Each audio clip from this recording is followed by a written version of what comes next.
Okay, so here's how you go in and set up your Google Analytics account. So what you're going to do is you're going to go into your address bar, type google.com.ca, wherever you're from, and then analytics.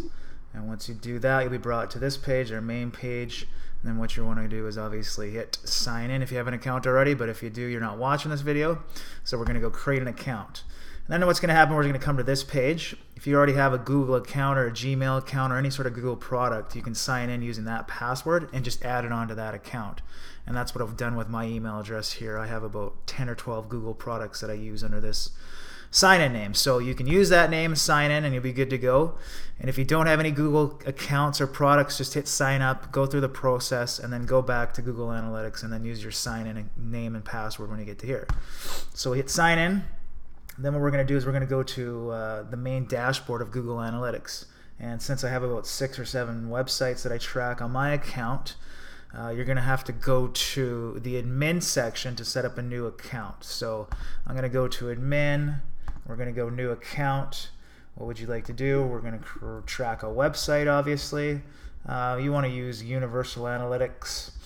Type in your website name, whatever it is you want to call the property, my business site, and then you're going to type in your URL, and then from there obviously just fill out the according stuff, whatever business it's involved with, where you're located, the time zone, the account's name is not too important, and then what you're going to do is you're going to hit get tracking ID, and that should bring you back to, let's go into my accounts here, your tracking ID. So if I go into the admin section of Out Carrier Competition, I'm going to find my tracking info. And this is your tracking ID. Now you have to install this into your website's coding. And if you have WordPress, that's really easy to do. Within my website, I have a couple different ways. You can get Google Analytics, the actual plugin.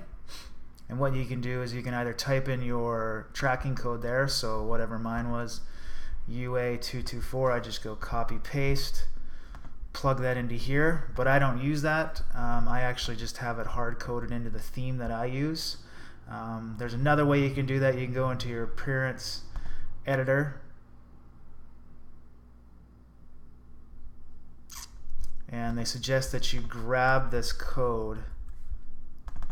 You want to copy it, and then you'd paste it into the header section of your theme. Now my theme doesn't have a header section, so that's why it's hard coded into the theme, but you can just go in here, you'll find your header PHP file, and it says to copy and paste this in every code. Do you want to track? That's why you want to track it in the header, because the header is on every page, so you throw it in your header, and I think they just want it before the close of the body tag. And this would be the same for any HTML website that you'd have. You'd have to have it on every page. A lot more difficult to do that. That's why I like using WordPress. It's a lot more simple. So from there you would be able to track within the next day what's going on with your website. And the next video will get into exactly what kind of key things you should be looking at when it comes to Google Analytics.